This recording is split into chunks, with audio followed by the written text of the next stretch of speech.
Welcome to another segment of BlackGirlRolling. I'm your host, LaQuia, and today I have author, mother, and advocate, Angel Pearson. Welcome, Angel. Thank you. Thank you.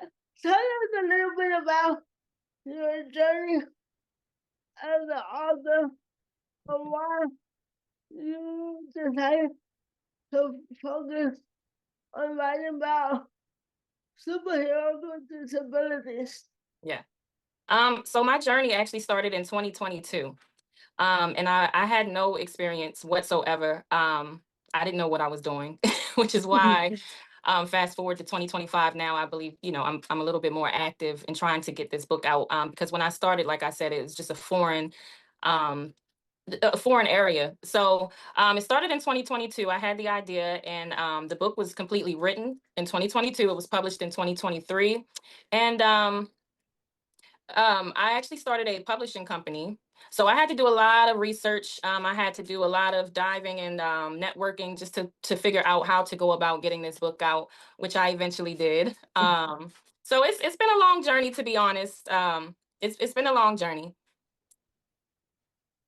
I bet, and that's definitely relatable. I think starting anything new is a little bit scary, but you did it and you're here, so kudos to you. Thank you. But you talk a little bit more. What was the inspiration behind the SOE Crew book? Um, Definitely my kids. My kids inspired me. Like I said, the journey started in 2022. My son, he is 5 years old. He was born in 2020, and he was born with motor syndrome. And essentially, it causes you to have some facial abnormalities. And he was also born without a mature right eye, so he's partially blind. And so my daughter, she had some hiccups in her health as well.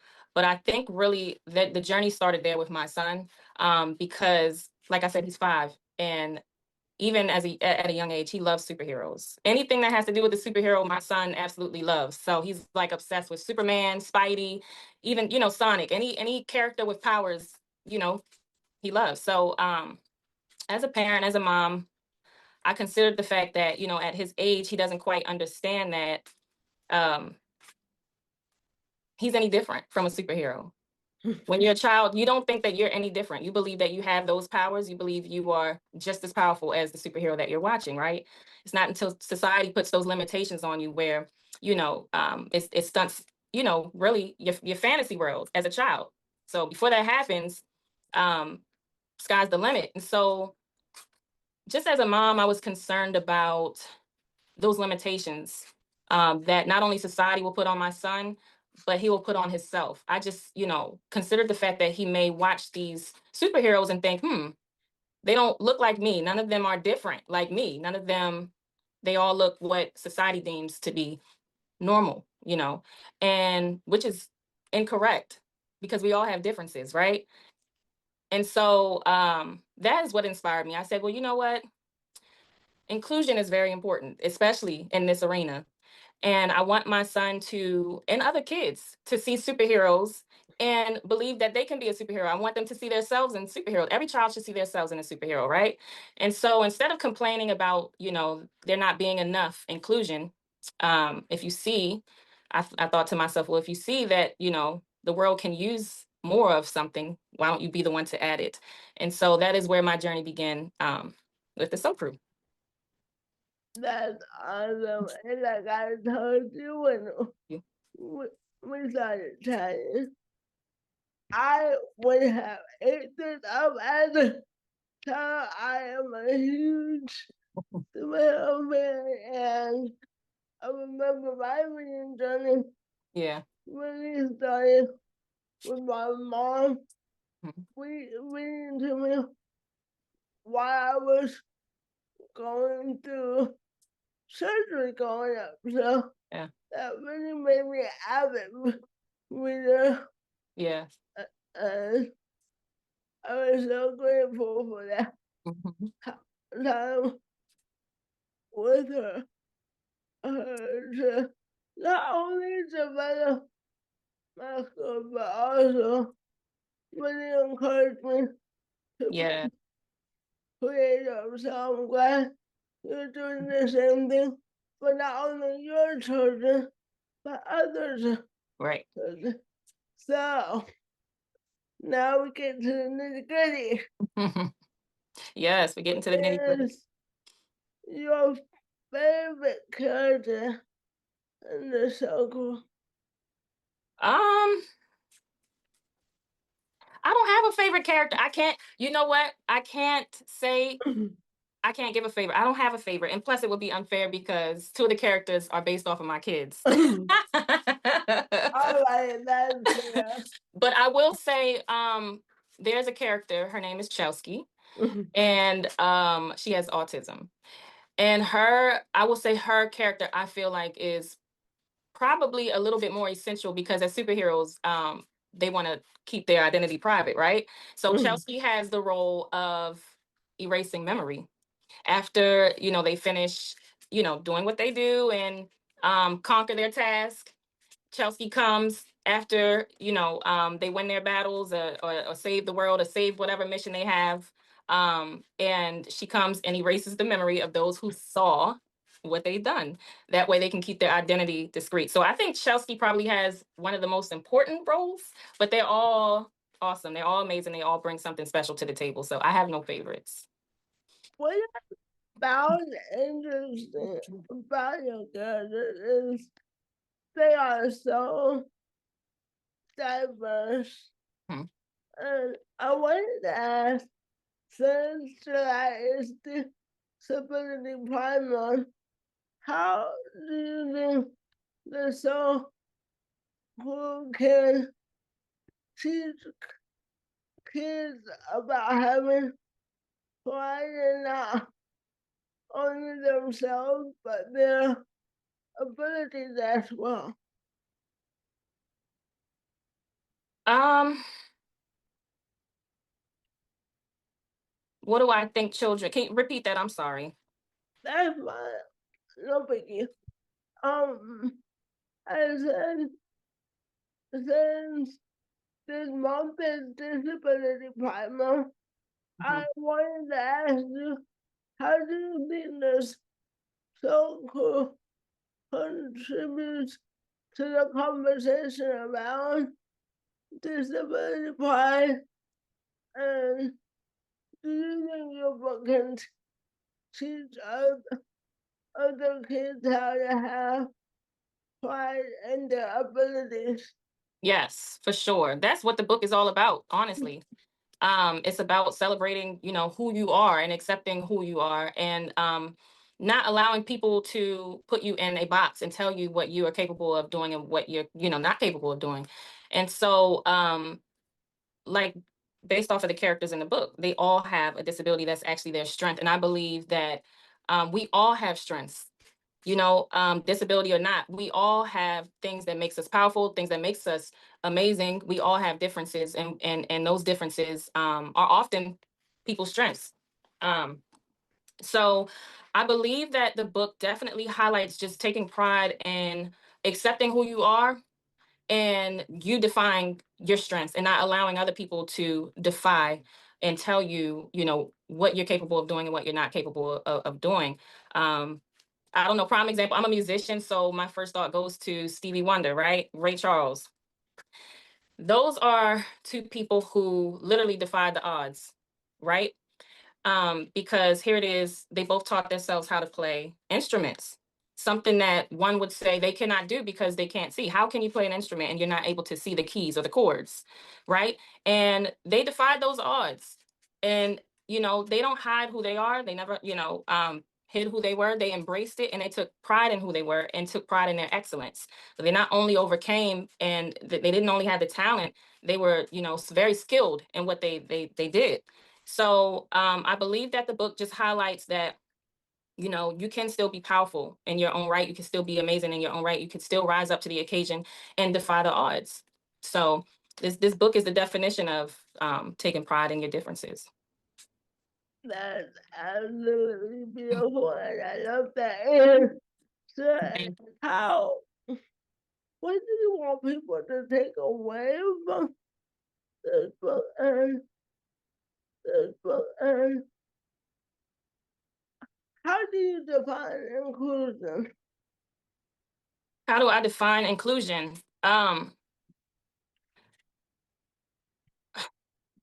You know, I think that for one, I'm grateful to be a voice for the disability community, for anyone that has a difference.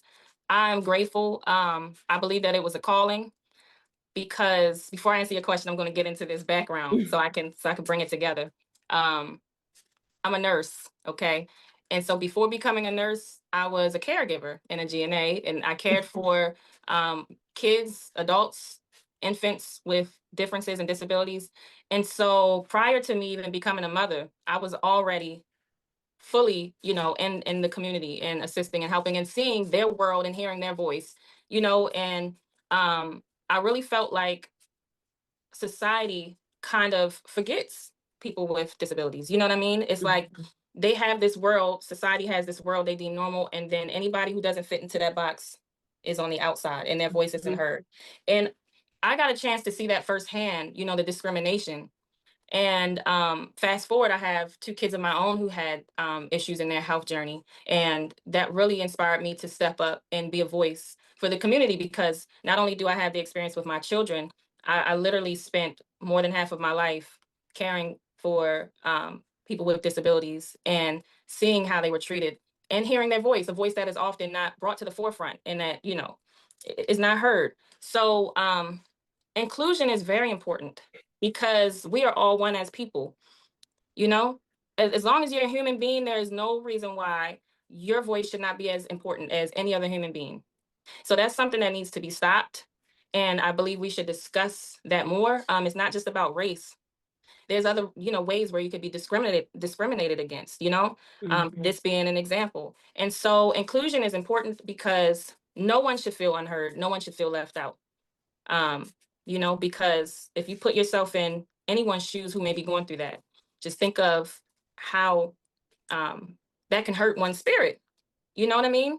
That will literally take everything out of you. It can take everything away from you, your joy and the things that you're capable of doing. It can make you feel like, what's the point? Nobody pays attention to me anyway. When you could be that person that brings so much to the world.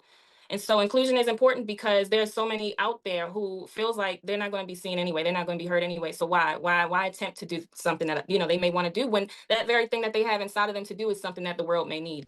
So if we, include everybody more, then I believe that we'll see more that the world needs.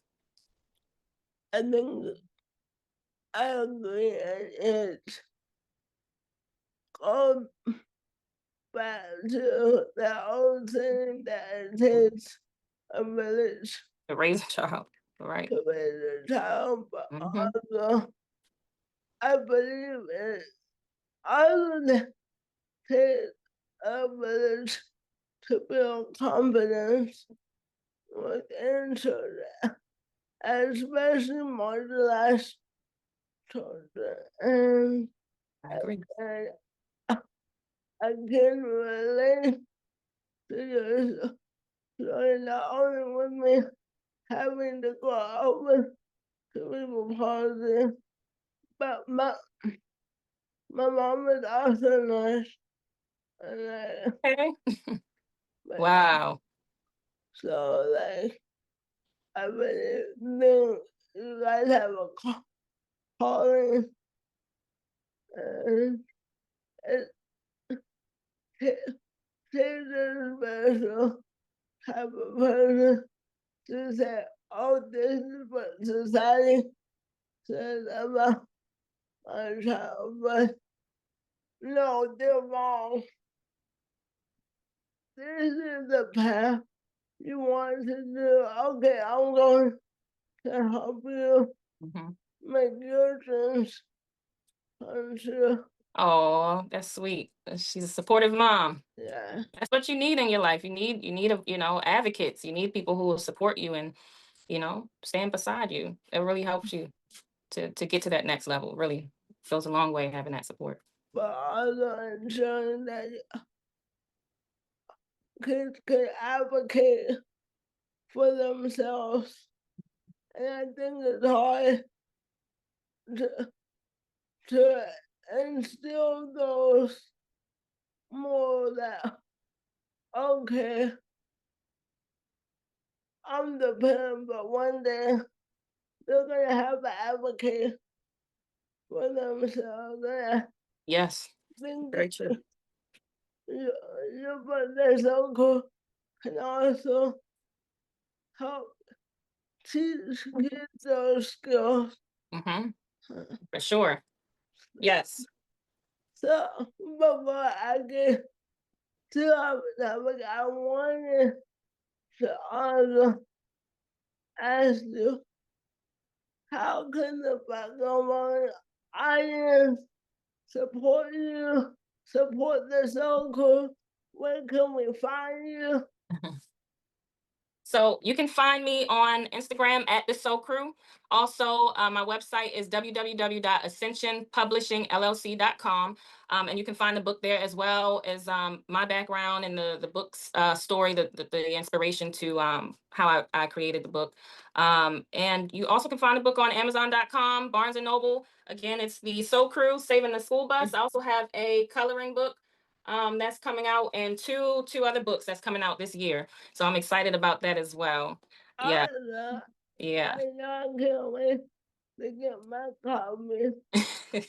Thank you for supporting. Yeah, so also something that we're trying to do is start a nonprofit organization. We're currently in the middle of doing that right now because ultimately I would love to donate these books to children's hospitals all around the world.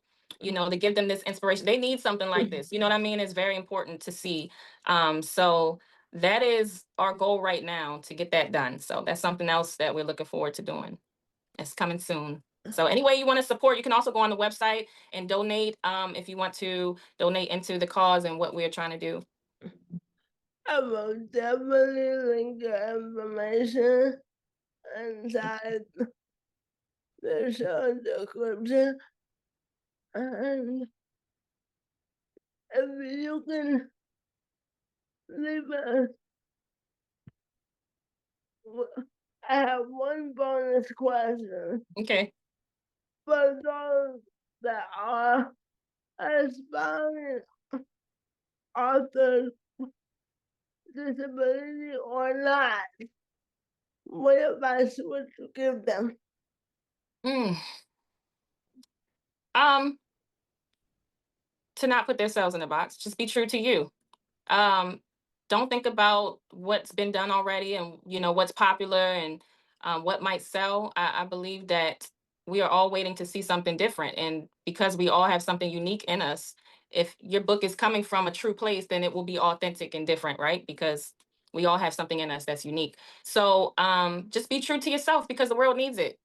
If you do what everybody else does, it kind of just gets lost. So just be authentic. Don't be scared to step out there. Sometimes we limit ourselves and put these barricades in front of us that really don't exist. You know what I mean? So if you do the work, do your research, sky's the limit. It could be done. And don't make things harder than it has to be. If you decide that it's something that you want to do, don't let anybody stop you. Don't let yourself stop you, most importantly, because we can stop ourselves by creating all these limitations. Just go for it. Be true to yourself. Be authentic. Be creative. Well, with that, thank you for your time and